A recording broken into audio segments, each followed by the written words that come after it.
Hello and welcome again and welcome back all my star pupils. Today is very exciting because this is going to be Tarot 101. I've been wanting to do this video and post it for a while, so I finally got around to getting some of the material. We're going to be doing the Tarot 101 video in a couple of different segments because I think it'll be a little bit easier for everyone to understand if we do the video in segments. So what we're going to be learning about is basically the tarot, the suits of the tarot, how did the history of the tarot start, that type of thing. I've been wanting to do this video for a little while because it is so close to my heart, the tarot. I love it. I use it a lot for daily readings that you can check out on my Instagram. I use a lot of oracle cards, things like that. I think that tarot is a very effective divination tool that you yourself can use to ask questions to the universe, to open up your heart a little bit as to like if you have a really deep question you need to ask. A lot of times also to psychic mediums, psychics, they will use tarot as a tool or a divination tool. Reading cards is an ancient art. Not everyone is capable of reading some of the Rider-Waite because that is an older type of tarot deck. So I will explain that a little bit in detail. But again, this is a great way to start if you are learning the craft or if you are learning some type of divination. Tarot is often a go-to for many different people to kind of learn. It's very easy to start. So what I'm going to do is I actually do have some notes here. Today in this video, we are going to primarily focus on the Rider-Waite Tarot deck. We're also going to focus on the Major Arcana, which I will explain what that basically is. So to start a little bit, I'm going to talk about the tarot. So how did the tarot start? What is the tarot? So the tarot, in other words, is just a basic kind of card deck that has different cards that represent different meanings. Different situations are depicted on the cards. They are all pictures and some words. The tarot is actually, or was, an ancient divination that was used to basically predict the future, predict outcomes, predict messages from spirit or the universe. So tarot has been around a very long time. Now, what's interesting about the tarot is that it's an ancient art that began as a simple card game, you guys. So in the beginning of all this, if you had a question like we talked about before in some of my videos, if you had a deep burning question inside, oftentimes you would go to a witch, a soothsayer, a prophecy person. You would go to these type of people to ask a question. And a lot of times in the smaller villages, people believe that these type of people in the community had that ability. They had that power to communicate with spirits. Now, what's interesting about the tarot is it was the first ever divination tool that was used to communicate with spirits. It even existed prior to what we know now as the Ouija board. So basically, tarot was used. You would ask the universe a question. The universe in turn would communicate with you by using the pictures in the tarot. What's great about, or what's interesting about the card games is a lot of times the card games would have the picture, a number, which numbers in tarot were also very important, and I'll get to that in a little bit. But they would also use like aces, spades, clubs. They would have these pictures depicted with almost what we see as regular cards, and later on they were actually separated out, which is very interesting in and of itself. So basically, the tarot too is made up of 3 different sections. So the sections are called the Major Arcana and the Minor Arcana. And then there is also, from the Major and the Minor Arcana, there is, in the Minor Arcana, there are what we like to call the suites. So the suites or suits, you could call it either or. I call it suits. Some psychic mediums will call it suites, other people will call it something different. But for this video, we're just going to call it the suits. So the suits are the following. They are the cups, the pentacles, the swords, and the wands. And I will get into the minor arcana in the second part of this video, so I wouldn't be too concerned with that right now. We are going to specifically be talking about the major arcana. So a couple different things that I think it's important to note in this. With the major arcana, you guys, that is used, they are called the court cards. So court cards are very important in tarot card readings. Basically, if you get a court card, as I like to call them, or the major arcana, that is a signal to the reader that basically you are getting direct messages from the spirit world. You are getting direct messages from the universe. Now, I will say this. Everyone does read the tarot very differently. No two people read the tarot in the same way. So that is very important to understand, that you may go to one practitioner who reads the tarot a little bit differently than a psychic medium. You may yourself want to read the tarot, and you may not be well versed in the tarot itself. The important thing to note here is that you need to start somewhere. If you're going to start to read tarot, you need to at least open up your heart, your mind, and your spirit to the possibility that you can actually communicate with spirit, with the universe, and that you can get messages, because 9 times out of 10, you guys, the cards never lie, meaning that if there is a message in there somewhere that spirit wants you to know about, you will receive that message in some type of way. I have done card readings probably since I was 10 years old. In my family, the tarot has been a very prevalent thing. I mean, I know I probably have told all my star pupils this, but before, my grandmother was a master astrologer. My mother has read tarot for many, many years. You know, it's something that is within my family, so I myself have always gravitated more towards the tarot myself. Now, others do gravitate towards oracle cards. That's also a great way to start.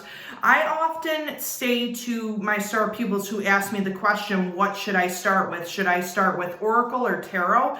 I often say go with what's in your heart. If you feel like you want to start with the tarot, then I would strongly suggest that you start with the tarot. If you feel that oracle cards would be a better fit for you, then go with oracle cards. But the thing is that sometimes during a reading, you will need to keep your mind and your heart open. It's the only way that you can get messages. I would also suggest that if you are going to be doing card readings for anyone, that they take it seriously.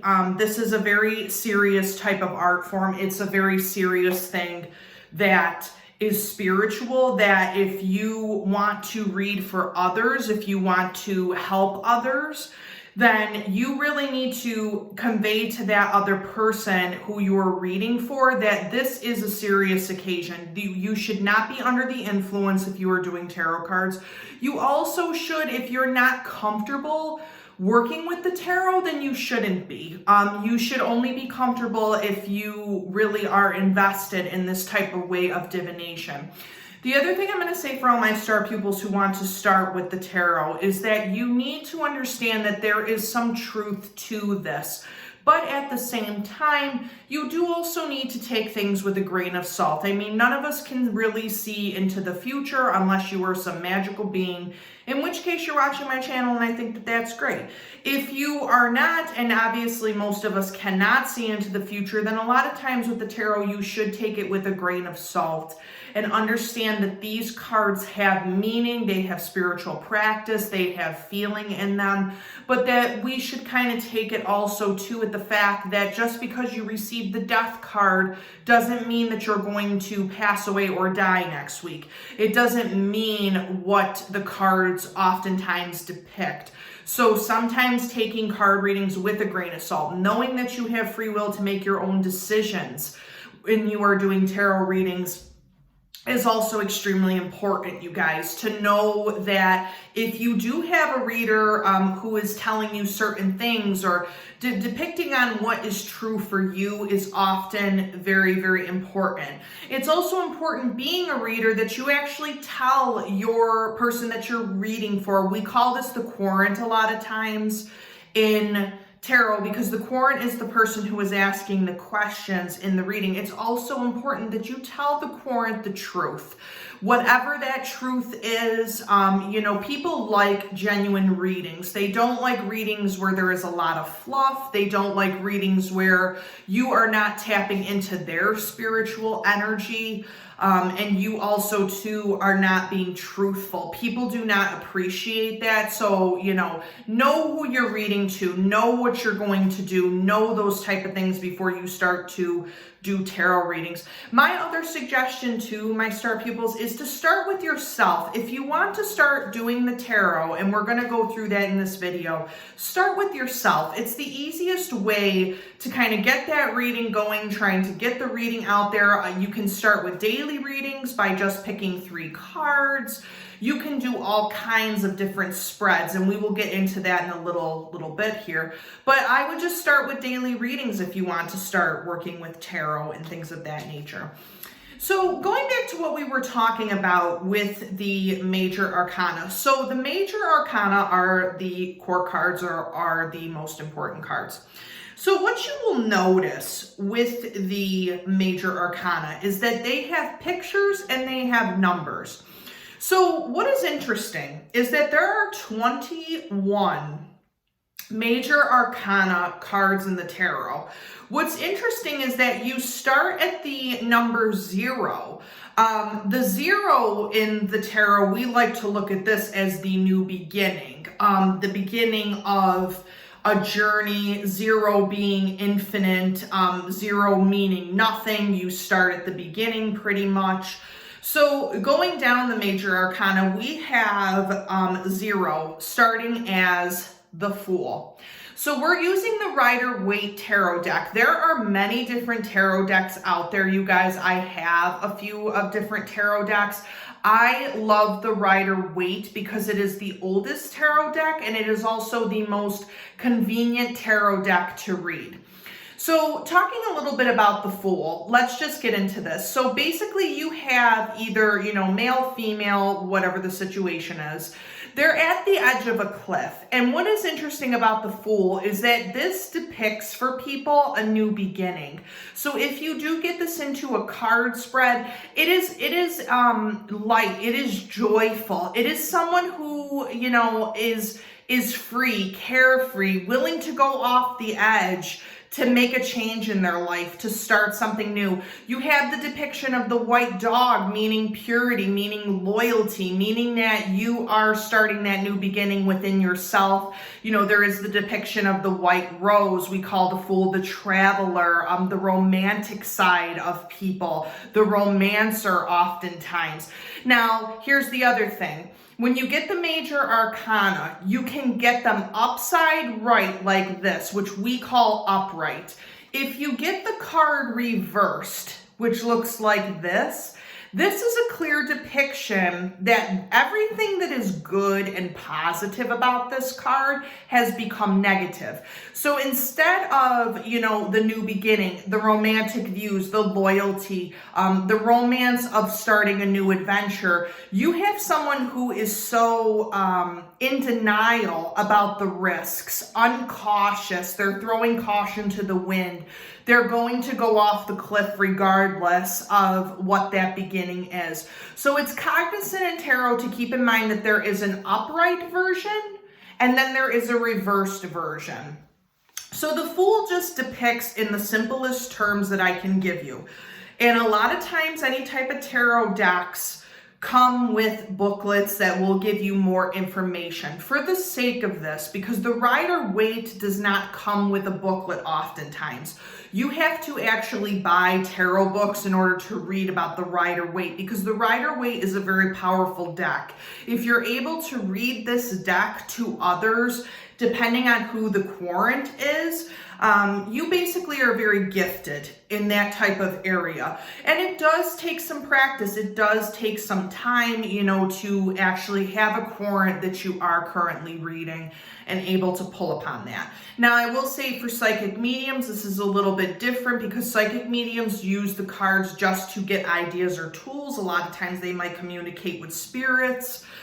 They might do other things. So I can't really speak to psychic mediums, but I can speak to the fact of tarot that if you are able to read the Rider-Waite, then you are pretty much an established tarot reader. So we have the number one card called the Magician. What's great about the Magician is this is the true alchemist in the tarot. This is a person who knows infinity. You can see the infinity sign above his head as a crown. The Magician can create or destroy. So either way, if you have it upright, you are creating your own destiny. You are creating and have all of the tools that you need. If you notice on the table, the Magician uses the wand, a selenite wand, to clear energies. The Magician uses the cups, the pentacles, the swords, and the wands working together to create magic, to create another type of reality. So the Magician just depicts with number one, the supreme, the end all, number one, reaching your fullest potential and having all the tools to do so. So the Magician is a very interesting card.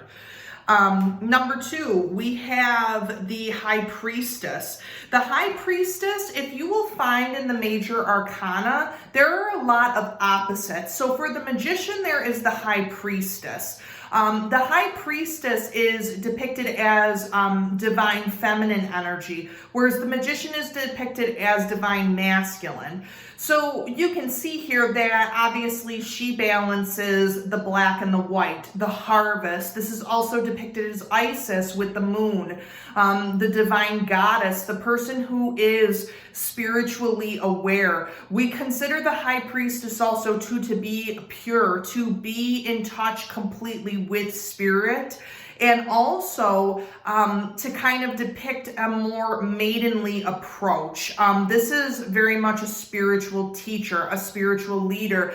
The goddess is often depicted as the High Priestess as well. So this is a very powerful card for a woman who draws this. For a man, this is depicting that divine feminine energy is coming forward more so, and that there may be a spirit or the universe might be trying to tell a man that the woman who he is meant to marry is coming into the picture.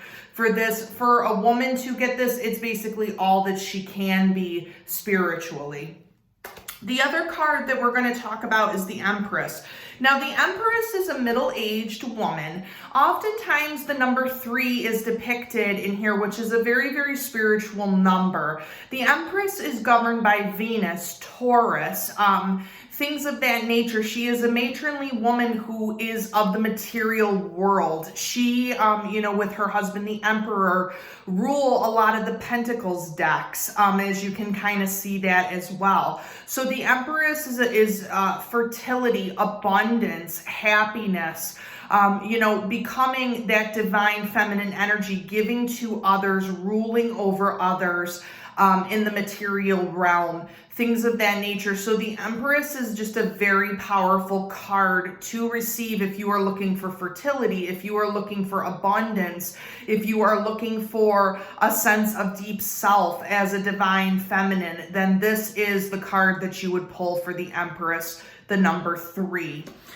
You also have the number 4, which is no surprise. That is the Emperor. The Emperor, and I'm going to look for the card here, you guys, so I can show you. The Emperor is very, very powerful. This is the divine masculine.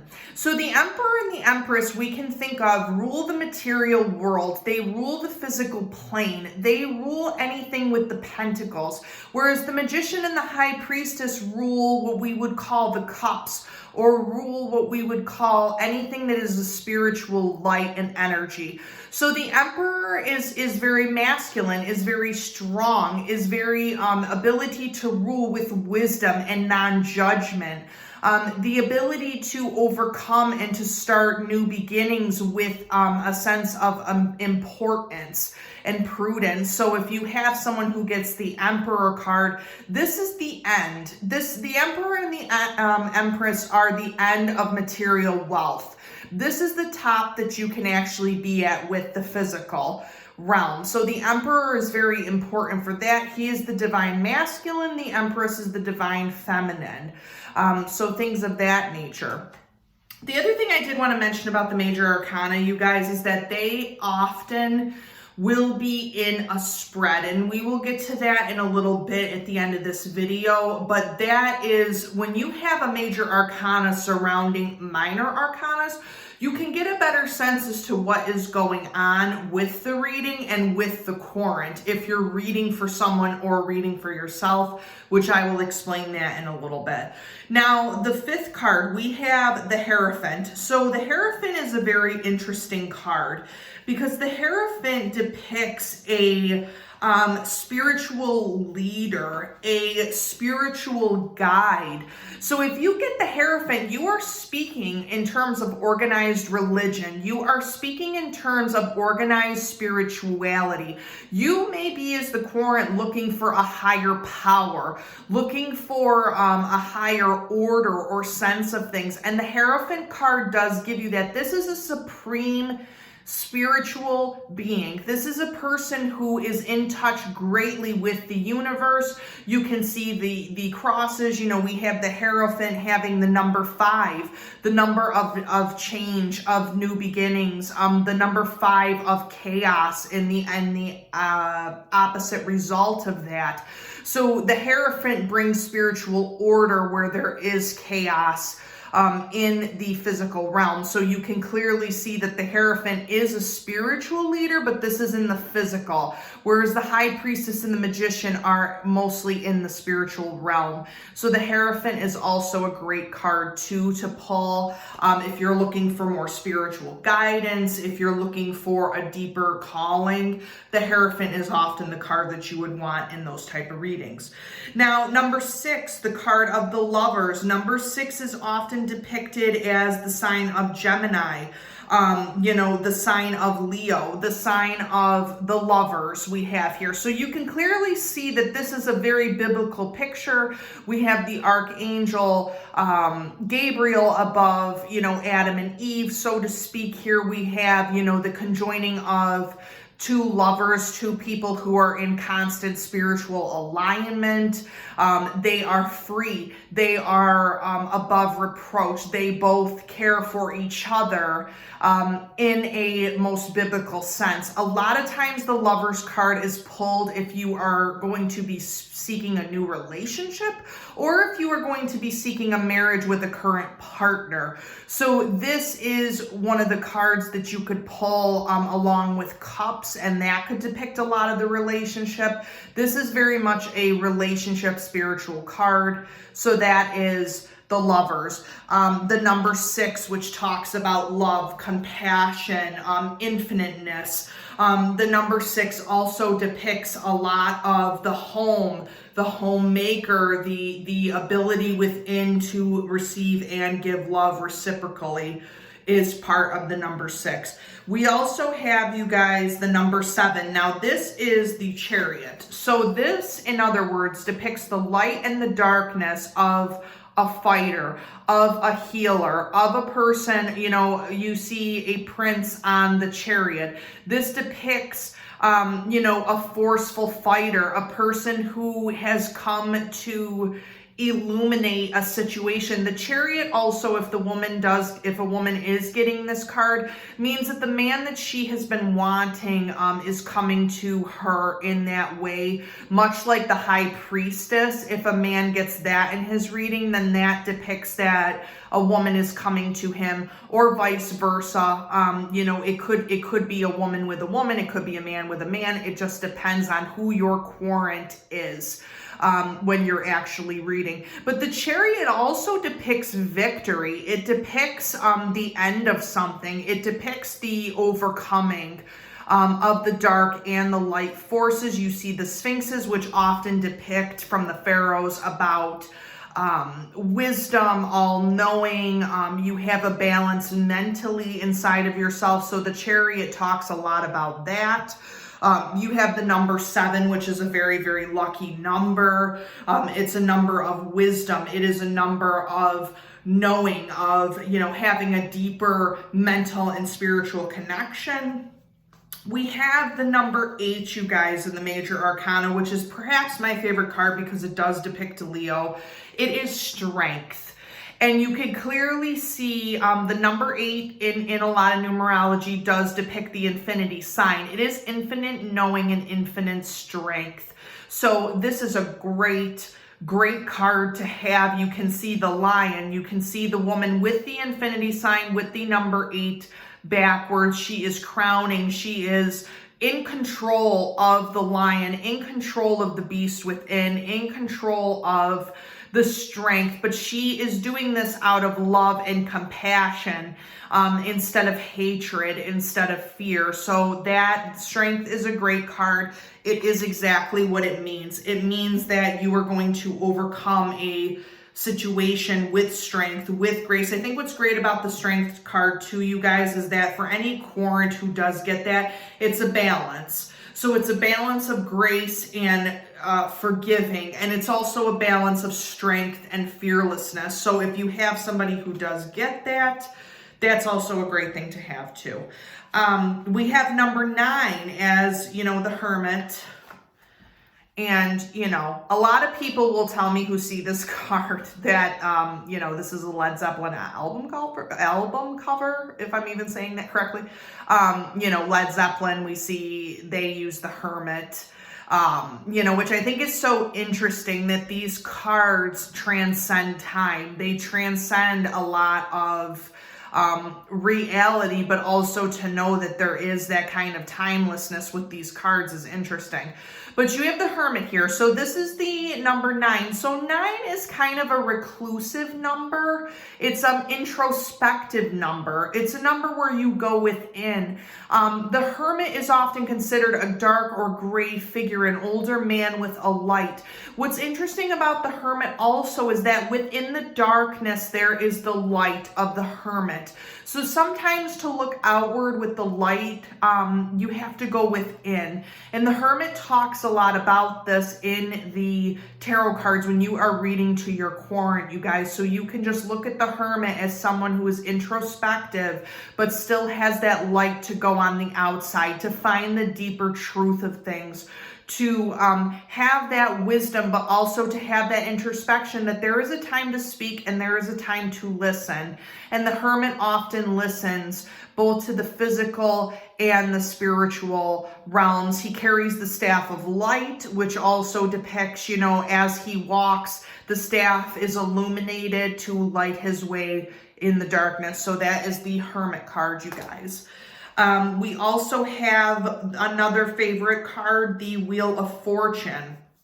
The Wheel of Fortune is to the world what the world is to the Wheel of Fortune. The only thing about the Wheel of Fortune is this is a spiritual universe is playing with the querent, meaning that the universe is working with the querent to teach them lessons that they would otherwise not be able to know themselves. So we can see in this depiction the Sphinx. You have Anubis beneath the Wheel of the Fortune because you have the heavens with the Sphinx and you have hell or purgatory with Anubis. The underworld, we have, the depiction of the snake as being wise. You have Taurus, you have Leo. Over here, you have Virgo or the maiden up in the corner, and then you have, the eagle or the bird. There's a lot of spiritual teachings that teach that there is man, ox, lion, and eagle or bird, that those are part of the 4 heavens. You have north, south, east, and west, and those together create the wheel and turn the wheel. You have the light and the dark forces in the Wheel of Fortune, but you also have the north, south, east, and west. They call them in the craft or in any type of They call them the watchtowers of, you know, the north, south, east, and the west. So those are definitely depicted in the Wheel of Fortune. So depending on who the querent is with the querent is, oh, you guys, I'm like having a hard time talking today. The querent is in these readings with the Wheel of Fortune. It depends on what is around the Wheel of Fortune, but oftentimes the Wheel of Fortune is a great card to get because it turns. It changes. A lot of these cards do not change as much as we'd like the World or the Wheel of Fortune as it turns. So that's also very interesting. You know, and number 10, we think of 10 as being 1, you know, 1 plus 0. It is the end. It is the end in the tarot until we get to the you know, the kings, the queens, the knights, the pages, that type of thing. But 10 is a very ending. It's an ending type of number. So the Wheel of Fortune is great in that spot. Now we have number 11, the Justice card, the card of Libra, you guys. So we have 11, 1 and 1, the balancing. 1 and 1 make 2, as we all know. But Libra governs the Justice card. So it is balancing constantly. You see that Justice is having the scales of humanity, the light and the dark, you know, the ability to judge based on the scales. You know, Justice also does have the sword because Justice is an avenger. Justice is someone who fights for people who cannot fight for themselves. You know, they rule, they govern. This is also a very physical card, not very much a spiritual card. You can see this with the Emperor and the Empress. Justice is also very physical. You know, Justice is also protective of those who cannot protect themselves. So this is a very good card to get. A lot of times if you are in law enforcement, in the law, in politics and things of that nature, if your querent is in any of those type of things, they will get the Justice card. A lot of times parents will also get the Justice card as well, or if you do have a Libra querent. So that's something to keep in mind too, you guys. We also have the Hanged Man. So the Hanged Man is very interesting.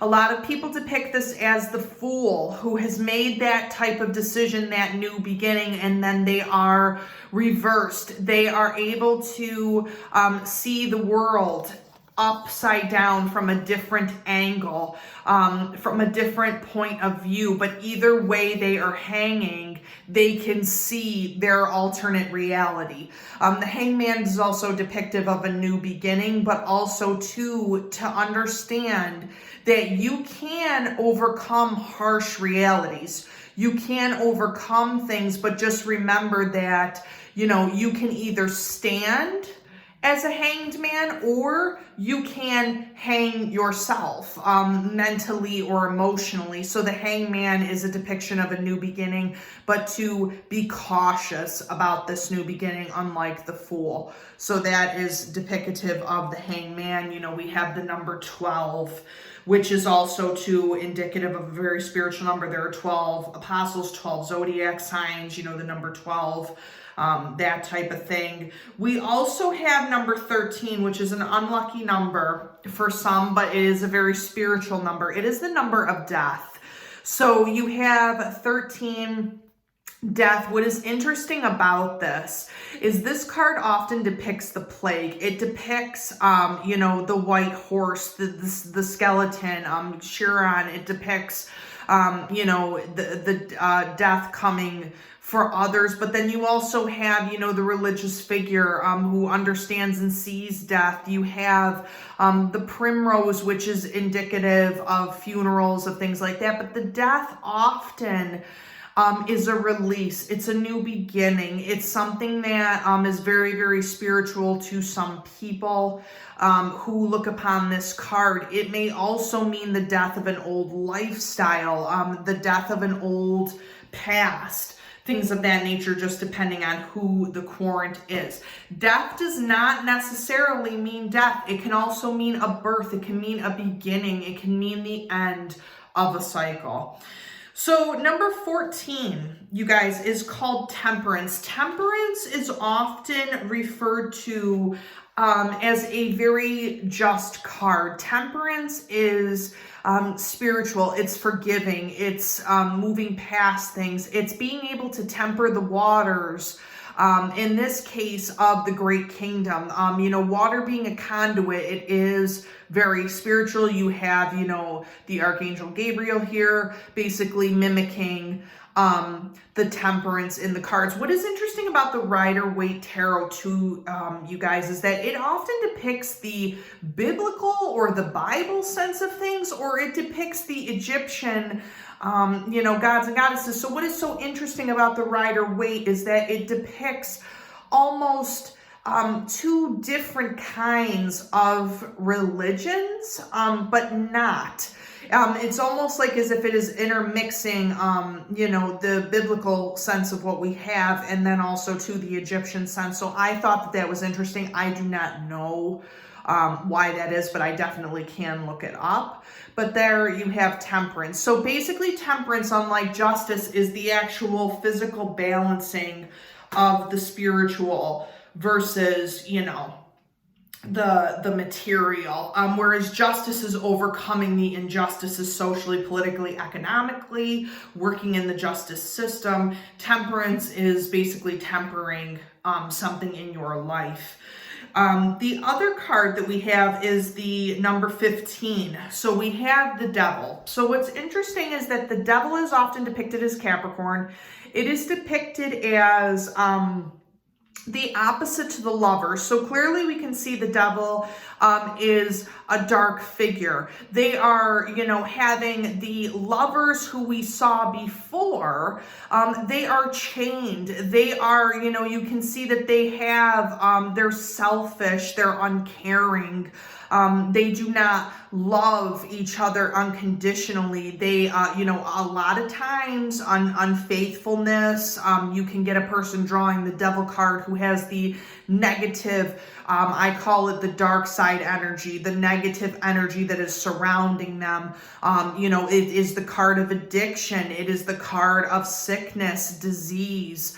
It's a card of being chastised, not free, oppression. So a lot of times the devil card is good to kind of bring that to light in these readings. So if you do get the devil card and you have other cards around it, you are able to kind of know that that Quarren is very stuck in the negative energy. And if you are constantly stuck in stress, negative energy, you bring on disease, you bring on heartache, you hurt other people, you cannot have successful relationships. So oftentimes you can let the Quarren know that to move past that, they must come to the light. They must move their energy a different way in order to kind of establish that. So a lot of times the death and the devil often depict that darkness, that dark that we have against the light. So that's very interesting as well. Now we talk about number 16 being the Tower. So the Tower is a very wonderful card in a way, because it is the breaking down of an old way. It is the universe basically causing the chaos, causing, the wealthy, the overabundance, the, how do I say this? The materialistic selfishness that a lot of people have. It is breaking that down completely. And the universe lets all of us know that the universe is the true one, is the true way. Spirituality is the true way, unlike some of the materialistic views or the physical world. So it literally burns down the tower. It just burns it down. Any type of way that you can think about it, it literally just rips it to the ground. The Tower is also indicative that some aspects of the Quarren might need to be changed. The universe might be saying, I am ripping down what you have to give you something new, to give you a different perspective. I think biblically about Job, when everything was gone, or everything was ripped away from him. You can kind of think of that in the Tower a little bit, that everything is ripped away, the materialisticness, the selfishness, the ability to be unfeeling towards fellow man. So when the Tower comes down, it's a reawakening for that Quarren or that person. We also have some very positive cards. We have the star. So the star is indicative of Aquarius, the land and the water, the materialistic and the spiritual. The star is of luck. It is of light. It is of a beauty, a type of universal feeling. The star often depicts in readings for the Quorant that they are a healer. They are able to, a lot of Reiki people, a lot of healers, doctors, things like that. They will often draw the star card because they are a healer to the universe. They give both to land and sea. They have a balance within themselves. The thing with the star card too is that this is also indicative of a person who overgives. And we have to remember that because these are the water basins or the cups, that if you give too much in one and not another, you have to seek balance. So that's pretty much the star card. We also have the moon. So moon is indicative of Scorpio. You can see that the moon often depicts only certain images in the darkness. So oftentimes the moon is sensual, it's darker, it's something that is not easily seen. You have, both of the coyotes, which are often depicted in Native American rituals as being very spiritual. You have the crab, or lobster as we call it down here, coming up from the bottom, which is also indicative of the sea only being half shown too. So everything is only half illuminated. And this is often depicted as Scorpio or that type of spiritual energy. The darker things that we don't always see, and not everything is as it seems with the moon if that is drawn. So if you have a Quorant who has a question about something and the moon often comes up in these readings, what that means is that it is not set. It is not something that is easily seen to the Quorant. So therefore there might be some deception, there might be some decisiveness, something going on in the background that the Quorant is not aware of. So you can kind of look at that with the moon. And then of course we have the sun, which is indicative of Leo. Again, it is indicative of happiness, joy. The sun is one of the luckiest and happiest cards in the tarot. So to get this, it means just joyfulness, happiness, feeling that childlike energy, the purity, that type of thing. So the sun is pretty much self-explanatory. Everything is illuminated. The truth is found, things like that. So the sun is a great card to get in any type of reading. We also finally have Judgment. So judgment is self-explanatory. It is coming to terms with something. It is facing a fear. It is passing judgment on others. It is making a judgment in your life. So that is the Judgment card. We also finally have the World, which means that this is a physical realm. This is something where you are looking outward into the world. The world is calling to you to move on some type of action. The world is giving you a broader scope of things. You are going through things in your life that will come to your karmic path. So the World is the last and final card in the tarot. The other interesting thing that I'm going to mention in the Major Arcana is the fact that the Major Arcana, it does depend on the situation surrounding the Major Arcana, meaning that you can have the suits covering or being around the Major Arcana, and that can kind of give you some insight into the cards. But just to keep it simple, you guys, the Major Arcana are great cards to get in any type of spread. So to kind of make this a little bit brief, because I know that this video is kind of long, we will talk about spreads in part 2 of the video, and I will actually be doing a card reading in part 2 of the video, just with the tarot cards, as if I was reading to all of you guys who could be my Quorant. It'll be a generalized reading. So we will talk about that in part 2. We will also talk about the Minor Arcana and the suits cards. You know, if you guys want me to go more in depth on any of the spreads in any type of videos, I might actually do that. But this is just Tarot 101. I just want you guys to have a better sense of what the tarot is, where you can actually use the tarot. And then we will also be talking about another type of deck that looks a little bit different than the Rider-Waite. But I would start with the Rider-Waite if you don't know what type of tarot cards to get or anything like that. But also too, it's easier to master the Rider-Waite as well. So we will definitely go into that and actually talk about that as well. But I want to thank all of you for liking and subscribing to the channel. I've been putting the daily readings on my Instagram, so go and check that out. And I will see all of you for part 2 of the Tarot 101. Bye.